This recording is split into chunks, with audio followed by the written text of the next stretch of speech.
E o que você tá achando de fazer ao vivo? Você tá achando mais legal? Eu acho que assim, cara, primeiro não é tanto porque eu quero, mas sim observando um pouco o movimento das coisas que estão acontecendo. O podcast é uma plataforma nova, quase como um Clubhouse. Clubhouse é muito mais novo, mas o podcast é, entre aspas, novo. Talvez essa nova leitura de podcast, ela é nova. O podcast já existe há muitos anos, já tem muita gente fazendo há muito tempo, mais de 10 anos. Mas a bombada, a transição pro vídeo, né? Uma pegada bem Joe Rogan, uma pegada bem... O podcast no YouTube, entendeu? Essa modernização do podcast, digamos assim, ela é recente, ela tem 3 anos. Quem começou a fazer esse formatinho bem de podcast, de entrevista aqui no Brasil, gravando e tal, não sei o que, no YouTube, foi você e os caras do Flow? Foi, quase na mesma semana que a gente lançou. Que isso é muito legal quando a gente conversa, né? Tipo, a gente pensou... É tipo a coisa das pirâmides em vários lugares do mundo ao mesmo tempo, sem ter comunicação, sabe? A gente pensou na mesma coisa, a gente bebeu da mesma fonte, a gente visualizou quase a mesma coisa. Porém, eles visualizaram como ao vivo diário. Eu visualizei como gravado semanal. E eu acredito que essa é a principal diferença. Então, hoje em dia, quando eu vou pro ao vivo, eu vou com uma questão de adaptação. Nos últimos meses, o formato de podcast no vídeo explodiu por causa do Flow. A gente tem vários outros podcasts parecidos com o Flow. Não são nem mais parecidos com o Joe Rogan. Eles são parecidos com o Flow. Então, tem gente que, assim, é muito louco, uma galera mais nova, isso é muito legal do Clubhouse, você começa a falar com uma galera mais nova. E os caras falam, o seu podcast, só porque é uma entrevista. Os caras acham que podcast é entrevista. Talvez a nova geração vai entender entrevista como podcast. Isso, só no seu podcast. Não, isso não é um podcast. O que pra gente era um night show... o talk show. Entrevista? Então você tem um talk show, né? Pra molecada. Entrevista, então você tem um podcast. Mas então, assim, eu acho que é necessário uma adaptação. Não dá pra seguir também o mesmo padrão que eu seguia 2 anos atrás. Então, foi difícil, cara, fazer uma nova mudança. Foi difícil botar o podcast no ar lá atrás, em 2018. Aí eu meio me acomodei num lugar, num sofá gostoso.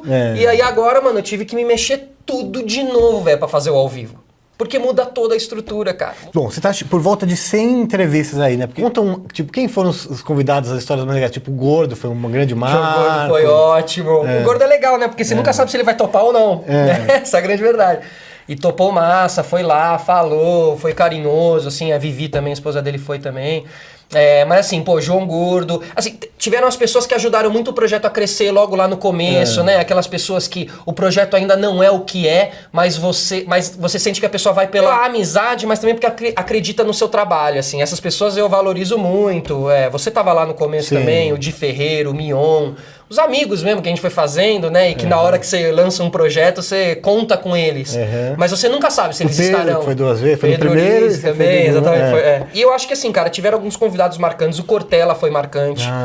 Quando o cara vai na tua casa, quando o Cortella vai na tua casa, você fica muito assim, agradecido e se perguntando às vezes, por que ele veio, né, velho? Por que será que ele veio? A Sandy foi muito marcante também, né? A Sandy não fez foi... agora, faz pouco tempo. Foi a do Natal, né? Especial de Natal, assim. A Sandy não foi pessoalmente. Alguns convidados não são pessoalmente, mas você abre totalmente a porta da maneira que essa pessoa quiser fazer, né? Então, vamos falar 2 coisas. Diferença aí de ser na sua casa e ser no estúdio. A gente tá aqui no estúdio. E a diferença de ser pessoalmente ou online. Faz esses 2 paralelos. Cara, eu acho que assim, a diferença de ser em casa e estúdio são várias, né? Algumas prós e algumas contras, assim. É sua casa, então tá tudo ali na sua casa, todos os fios, tá tudo na tua casa, né? Tua casa vira um estúdio. Tem que ter um pouco essa leitura de que eu trabalho nesse meio mesmo e é isso mesmo também. Assim, meu pai é diretor, eu também cresci cheio de 3 tabelas lá na sala e tal. E você tem a vantagem de conseguir, eu acho, na minha visão, de conseguir uma intimidade maior que o podcast, o meu tipo de entrevista pedem, assim, pra você se aprofundar mais, mergulhar mais na pessoa. Então ela tá na tua casa, ela já sente a vibe da sua casa e tal. Eu acredito que isso contribui pra quando você faz a entrevista, assim, eu acredito. Fica uma coisa mais intimista. Mais intimista, a pessoa se sente em casa, assim. Já teve algum, você tá falando, mas que o cara não queria ir embora? Puta que pariu, mano. Não, teve gente que chegou cedo demais. Isso teve gente que chegou cedo demais. Esse nem conversa, né? Porque, você vai ficar 1h30 lá conversando no podcast e não quer nem conversar, né? Ficava falando de outra coisa, liguei um FIFA, alguma coisa assim. Distrai, né? E a outra pergunta, qual que era? A diferença do fazer online e fazer pessoalmente. Sim. E tem ainda, vou agregar uma outra diferença. É quando você sai. Porque eu saí 2 vezes só. Que você fez com o Milton e com a Astrid. Com o Milton Neves e com a Astrid. que eram duas pessoas que estipularam como, assim, te dou entrevista se você vier até mim. E quando aí... você vai? Quando você pode ceder essa...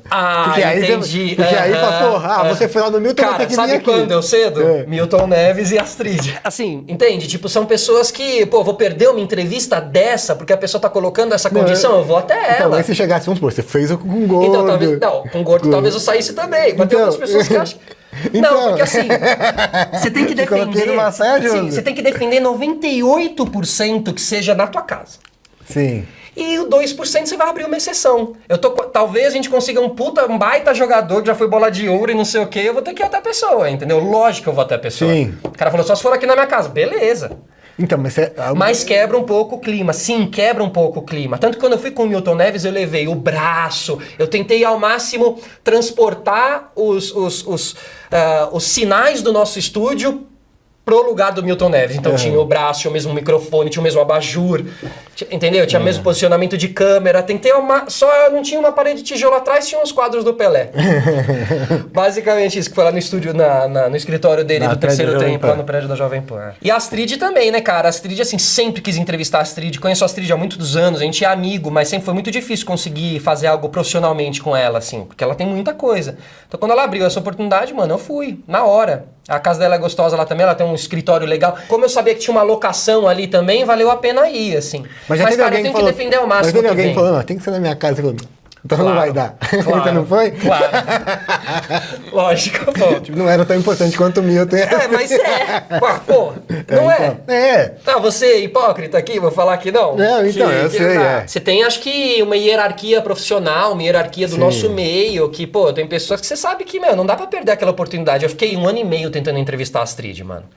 No dia que ela liberou que fosse na casa dela, eu fui, entendeu? Vale o conteúdo, no fim das contas, meu. Eu acredito muito nisso. Pode ser numa feira de automóvel que eu faça a entrevista, entendeu? Se o conteúdo for bom, ele vale. Então, mas eu também defendo a estética, eu gosto de estética, eu acho que tem que ser lá no estúdio, tá tudo preparado pra isso. E o clima? Você acha que mudou o clima também? Muda, 100%. Porque o Milton ali, ele é o dono da... Você tá jogando fora de casa, digamos assim. Total, cara, total. Tipo, ele é o dono do lugar. Foi muito difícil fazer a entrevista com o Milton. E ele entrou falando assim, vai ser rápido, né, garoto? Ele fez assim. E eu tava preparado pra uma entrevista de 1h30, que era um podcast. Sim. E a entrevista ficou com 20 minutos. Não, é mais, não é? Não, eu fui esticando, eu fui colocando umas imagens de arquivo, e fui esticando a entrevista, entendeu? Ele não foi avisado que aquilo era um podcast. Ele achava que era mais um grupo de moleques, adolescentes, TCC da faculdade, que tem um programa de não sei o quê. Não foi ele mesmo? Ou foi o filho, Acho o Neto? que foi a equipe dele, né? Não, acabou sendo a equipe dele. Porque eu mandei no Twitter pra ele, ele me respondeu. Provavelmente não foi ele, foi a equipe dele. Antigamente era o Neto. Era o Neto, mas acho que não foi o Neto. Acho que não é mais, foi acho que não é mais. Foi a equipe dele ali do Terceiro Tempo. E com a Sandy, que foi online, cara, é difícil. Você se esforça muito mais, você termina uma entrevista muito mais cansado se você fizer online do que se você fizer pessoalmente. É mesmo? Por quê?